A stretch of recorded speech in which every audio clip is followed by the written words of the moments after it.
In a cozy Texas home, an Army soldier proudly calls being a dad his greatest duty, not his uniform. On a well-earned vacation from service, he returns to where his heart belongs and spends every precious moment with his two favorite girls, his loving wife and their wide-eyed one-year-old daughter. Each morning he dives into the little routines he missed. He prepares breakfast while soft lullabies play in the background. He slips sweet notes into his wife's coffee cup as their daughter giggles from her high chair. Even though his service often pulls him far from home, this visit transforms ordinary days into quiet celebrations. He spreads baby blankets under the open sky for backyard picnics.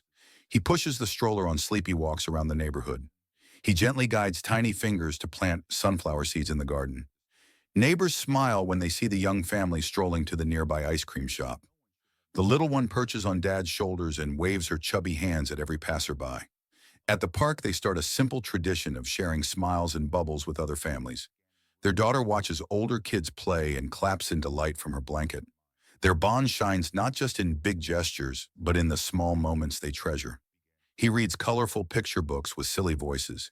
He turns grocery runs into sensory adventures. He slow dances with Mom in the kitchen, cradling their daughter between them while she squeals with laughter. But before we begin, I just want to say thank you to my amazing viewers and subscribers. Your support through likes, shares, and comments means the world to me. Your engagement helps make these stories even more meaningful.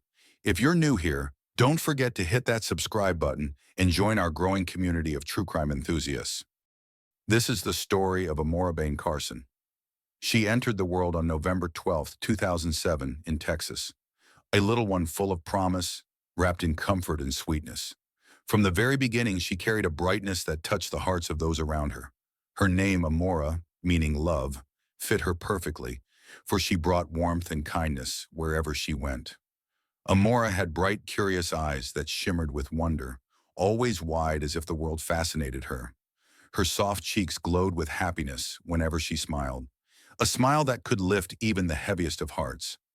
Those who knew her often said her laugh was like gentle chimes dancing in the spring air, light, musical, and full of joy. As she grew, Amora became the kind of child whose happiness was infectious. She loved reaching up with her small hands, wiggling her fingers, and kicking her legs with excitement whenever someone played with her. Her favorite moments were the peaceful ones, nestled close, or sitting on a cozy blanket with her favorite things, murmuring softly as if sharing stories only she knew. By the time Amora Bain Carson turned 1 in November 2008, her parents had quietly separated. Her father, Arlen Mutina, was serving in the U.S. Army and spent most of his time deployed overseas. The long distance and time apart put a strain on his relationship with Jessica Carson, Amora's mother. With Arlen often away, Jessica felt isolated and overwhelmed, raising Amora alone. Eventually, their relationship broke down, and Jessica decided to separate from Arlen shortly after Amora's first birthday. After parting ways with Arlen, Jessica found herself adjusting to life as a young parent. At 19, she faced new challenges, balancing responsibilities while longing for understanding and companionship. With family relationships strained and everyday pressures weighing on her, Jessica hoped to find someone who could offer kindness and support. During this time of change, she met Blaine Milam. What began as friendly chats gradually grew into a closer bond. Jessica and Blaine started spending more time together, and she began to believe she'd found the steadiness she'd been missing. What began as a promising relationship took a troubling turn. By summer 2008, Jessica's family noticed her pulling away. The vibrant, put-together young woman they knew became increasingly isolated and indifferent to how she presented herself. Blaine exhibited concerning behavior that limited Jessica's independence. She could only leave their home when accompanied by him. All visits from friends stopped, and he insisted she remain with him constantly, even during work hours. What officials documented about Blaine's background was deeply concerning. Records show he struggled with substance use from a young age. By his late teens, he had experimented with various substances and was struggling with ongoing dependency issues. Despite these challenges to outsiders, Blaine and Jessica appeared to be a typical young couple deeply invested in their new family. Making matters worse, Blaine, Jessica, and Amora had moved out of their apartment in Longview and into his mother's trailer in Tatum, Texas.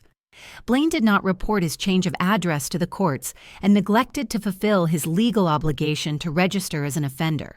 As a result, authorities in Rusk County lost sight of his whereabouts and made no effort to locate him. Authorities later discovered the couple's relocation may have been connected to Jessica's increasing preoccupation with the Ouija board. Still haunted by discovering her father's sudden passing at age 10, Jessica reportedly turned to the device in an attempt to connect with him. Both she and Blaine allegedly participated in regular sessions over time. Witness accounts suggest the board began revealing personal family details that seemed impossible to know, along with troubling implications about her father's death. Most concerning were messages that appeared to encourage confrontation with her mother. Jessica began noticing alarming changes in Blaine. His mannerisms, speech, and overall behavior seemed disturbingly different. Became deeply troubled by his sudden personality changes. Blaine not only accepted this belief, but actively reinforced it, insisting he had undergone a profound change and believed he had special insight. He insisted Jessica was the problem, accusing her of dishonesty. Despite these red flags, Jessica maintained that Blaine remained devoted to Amora's well-being. By December 1st, Jessica stopped questioning Blaine entirely after he declared, "There are things you don't need to understand yet," positioning himself as a divine messenger. That same day, Blaine claimed Amora showed impossible abilities for her age, framing it as evidence of supernatural influence. He blamed Jessica's continued deceit and said divine patience had run out. When Jessica asked how to fix the situation, Blaine said he believed a drastic intervention was needed. Though unfamiliar with the process, Jessica trusted his assurance it would help Amora. At his mother's house, Blaine isolated himself with Amora in a back bedroom for an extended period, later justifying it by claiming she displayed concerning behaviors resembling fictional characters. Blaine eventually showed Jessica a photo revealing Amora's injuries. After hearing distressing noises, Jessica glimpsed Amora briefly before being told to leave. Her later accounts were inconsistent. She claimed to believe Amora was not herself and supported Blaine's actions as necessary. The couple later placed Amora in a car seat and visited a local store, where Blaine entered alone while Jessica remained outside with her daughter, neither seeking help nor checking her condition.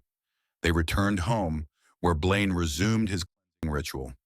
At this stage, Blaine's efforts to help Amora weren't having the effect he wanted. He shared with Jessica that he'd considered extreme measures to help the child, even suggesting he would sacrifice anything to make things right. Jessica disagreed, but Blaine privately believed extreme measures were necessary. Jessica would later say she preferred imagining her child resting comfortably rather than in distress. For approximately 30 hours, Jessica remained in the living area, watching television while Blaine stayed with Amora in a separate room. Jessica reported hearing concerning noises and what sounded like crying from the room. Blaine acknowledged isolating Amora during the process, claiming it was necessary for what he thought needed to be done. After this prolonged period, Amora tragically passed away. Blaine then concealed her remains in a hidden area below the bathroom. On the morning of December 2nd, surveillance showed the couple visiting financial service locations, including a cash advance business and a pawn establishment. Later, observers noted them behaving normally together at a gas station. Only at 10:37 a.m. did Blaine contact emergency services, reporting he had just discovered his daughter wasn't breathing. Medical experts determined Amora's injuries were severe and could not have been accidental. Forensic analysis confirmed multiple severe injuries. The injuries indicated they were not accidental. Tragically, the extent of these injuries proved unsurvivable. When Texas Ranger Kenny Ray arrived, he observed Jessica and Blaine in an embrace that appeared to show parental grief rather than guilt. Ranger Ray conducted a recorded interview with Blaine in his patrol vehicle, where Blaine voluntarily offered access to his property and vehicle for search. He maintained his innocence while suggesting possible suspects, even stating the perpetrator deserved severe punishment. During the interview, Blaine described his relationship with Jessica and their living situation with Amora. His account included discovering the child in an unfinished bathroom area concerning physical signs, though his timeline of events contained inconsistencies. When challenged about discrepancies in his story, Blaine continued to deny involvement, and offered to undergo a polygraph examination. Jessica's interview began with displays of distress that later shifted noticeably. Her references to Amora became detached, and she repeated unusual claims about supernatural events.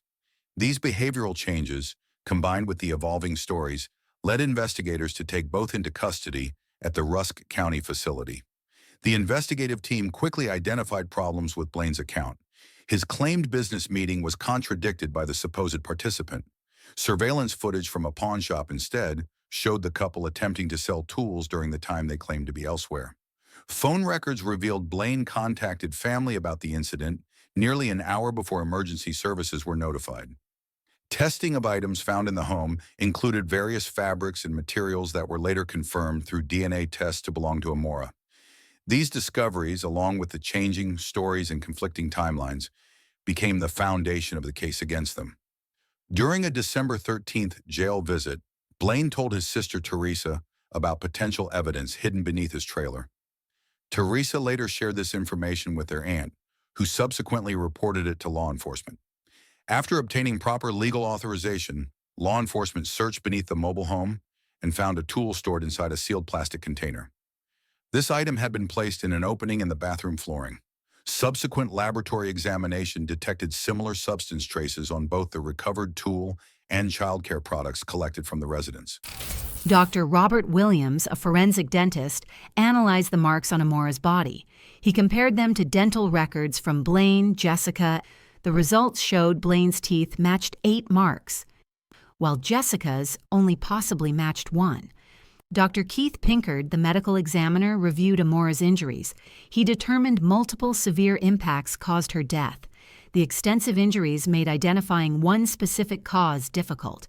Jessica later admitted seeing marks on Amora. She said Blaine claimed they happened when Amora allegedly reached for a sharp kitchen utensil. Jessica described trying to comfort her daughter several times. Each time, Blaine stopped her, saying Amora needed to be left alone. In January, nurse Shirley Broyles testified about Blaine's jail behavior. She said Blaine tearfully asked to speak with investigators. He reportedly confessed, saying, "I did it. Jessica didn't." He asked the nurse to tell Jessica he loved her. Blaine mentioned his father's advice to tell the truth and said he'd been reading religious texts before deciding to confess. After learning about his daughter's death, Amora's father, Arlen, shared his grief in a written statement. He described discovering on December 22, 2008, that Jessica Carson, Amora's mother, and Blaine Milam, Jessica's partner, were responsible for her passing. Arlen admitted he never expected such unthinkable loss. He questioned their claims about supernatural influence, calling it an attempt to justify their actions. At the time, Arlen was stationed overseas with the military. He revealed he had only seen Amora twice while she was alive, and the next time would be at her funeral. In his message, he told Amora she would always be loved and expressed hope they would reunite someday. During Blaine's sentencing hearing, a pharmacology specialist from the University of Texas at Tyler presented findings about how substance use may have affected his behavior. The professor testified that certain substances can impair decision-making. She explained these factors may have influenced Blaine's state of mind: severe perceptual disturbances, distorted interpretations of reality, unusual beliefs about others. She noted these effects could potentially explain some of Blaine's described experiences during the incident. Blaine Milam's legal team contested his sentence during post-conviction proceedings. Lead attorney Jani Schweitzer argued prosecutors did not conclusively establish Blaine's direct role in Amora's death. She referenced cognitive assessments showing Blaine scored in a range some specialists linked to learning challenges, which under U.S. law could affect eligibility for severe penalties. The defense emphasized multiple considerations they believed lessened Blaine's accountability. He discontinued formal education after elementary school. Potential cognitive effects from substances at the time of the incident, demonstrated behaviors some might characterize as developmentally younger than his age. Attorney Stephen Jackson described Blaine frequently engaging with simple, child-oriented topics during trial preparations. Jackson noted these interaction patterns reminded him of how younger individuals typically communicate. The defense maintained these combined circumstances, educational limitations, potential substance effects, and developmental considerations, warranted removal of the death penalty as a sentencing option. A Texas court sentenced Blaine Milam to the most severe penalty under law for his conviction, initially setting January 21, 2021 as the date for carrying out the sentence. However, the judicial system later ordered a postponement and mandated further legal evaluation of his case. Authorities currently hold Milam at the Polunsky Unit, a maximum security correctional facility in Texas. Before the scheduled date, over 12,000 supporters signed an online petition urging officials to stop the sentence. This public appeal played a role in the decision to delay the proceedings while courts conduct additional case review. Blaine Milam filed a habeas corpus petition claiming cognitive impairments made him ineligible for capital punishment under state law. While current records indicate he remains in state custody, available public information doesn't confirm whether authorities have carried out the sentence. A Texas jury found 𝐂𝐨𝐽 Carson guilty, resulting in a life sentence with no parole eligibility. Court records confirm she entered the state correctional system, though her current institutional status remains unclear as Texas doesn't routinely update inmate locations for security reasons. Public records show 𝐂𝐶𝐾's conviction was upheld on appeal. However, unlike high-profile cases where inmates frequently appear in media reports, 𝐂𝐶𝐾's case has generated little public attention in recent years. The Texas Department of Criminal Justice confirms she remains in custody, but doesn't disclose specific facility assignments for most life-sentenced individuals. This incident stands out not only for its extreme nature, but for how quickly ordinary individuals can embrace irrational ideas when they reject logic. The real issue wasn't the Ouija board itself. It was the unchecked escalation of shared fixation, the missed opportunities for intervention, and the way two people reinforced each other's detachment from reality. These individuals didn't metaphorically view their child as problematic. They genuinely perceived her as something threatening. Despite multiple warning signs, isolating themselves, relocating repeatedly based on unfounded fears, and displaying increasingly concerning behavior, no one effectively intervened until it was too late. This situation highlights two systemic failures: the lack of safeguards when intense beliefs override basic judgment, inadequate monitoring of individuals with concerning histories around vulnerable children. Most people occasionally entertain irrational thoughts, but healthy support systems usually provide reality checks.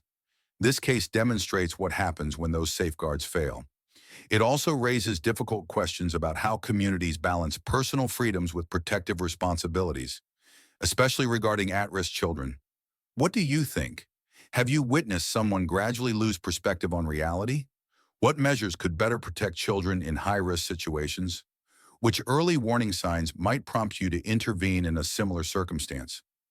This case highlights the importance of recognizing warning signs and protecting vulnerable individuals. If you found this analysis thought-provoking, consider subscribing for more discussions on psychology and justice. Stay informed, stay compassionate.